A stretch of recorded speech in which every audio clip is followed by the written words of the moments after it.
Jednom davno, duboko u šumi, živjeli su Medo Mrki i Lisica Lisa. Jedno jutro, dok su pospremili šumsku pećinu, pronašli su kartu s blagom kraljevstva Zelen dvora. Mrki i Lisa su odlučili otići u potragu za blagom kraljevstva Zelen dvora. Drugog dana, u ranu zoru, krenuli su u potragu za blagom. Prvo su morali proći veliko jezero, ali im to nije predstavljalo problem jer su imali prijatelje kornjače koje su ih prebacili preko rijeke. Nakon rijeke su morali proći tamnu šumu. Dok su koračali šumom, naišao je strašan vuk i rekao im: "Kuda ste vi to krenuli?" Lisa je znala da ako mu kaže, on će krenuti za njima u nadi da će ukrasti blago. Tako je Lisa, razmišljajući, smislila lukavu ideju i rekla: "Krenuli smo u posjet starom zmaju vatrenom." Vuk je u čudu gledao, ali je naposljetku pomislio da su ludi i otišao duboko u šumu. Mrki i Lisa su uzdahnuli i rekli: "To je bilo blizu."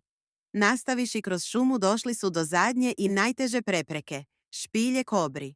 Mrki i Lisa su morali biti jako oprezni, jer ako ih ukrize kobra, neće im biti spasa, jer je njezin otrov jako smrtonosan. Lisa i Mrki su krenuli kroz špilju, slušajući zvukove oko sebe, morali su prepoznati kobrino siktanje. Išla je kobra. Mrki i Lisa su se ukipili i nisu znali kako dalje. U tom trenutku je naišao Šišmiš i odlučio im pomoći. Rekao im je: "Ako želite proći ovu špilju, morate se glasati poput kobre." Mrki i Lisa nisu znali kako to misli glasati poput kobre i onda im je Šišmiš rekao: "Kad čujete da kobra sikće, morate i vi siktati." I tako krenuli Mrki i Lisa. I kobra krene. Mrki i Lisa krenu. Kobra ostala u čudu, nastavila.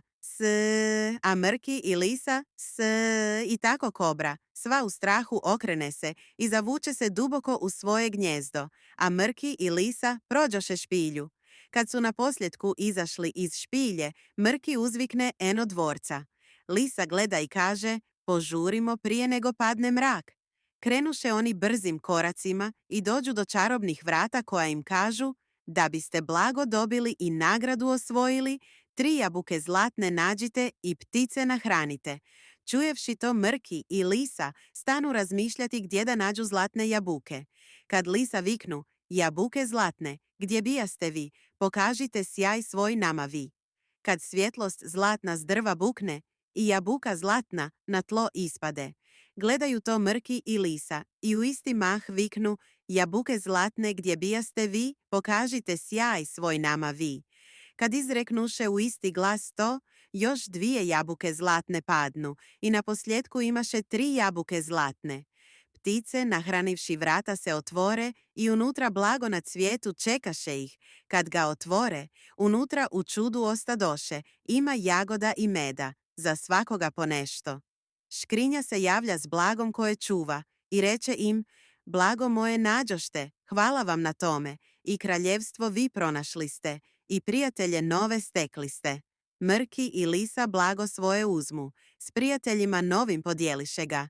I na kraju dana kući vratiše se i jedno drugom kažaše: "Danas je bilo bajno i u naumu uspjeli smo, a sada ti, prijatelju, laku noć želim." Pouka ove priče je da dok god se prijatelji drže zajedno, sve prepreke prebroditi mogu i zato treba čuvati prijateljstva, jer neka traju vječno, a neka se više nikad ne pojave. Što mislite, da li bi vuk, da je krenuo za njima i pronašao blago, prije njih podijelio to blago, ili bi ga uzeo za sebe?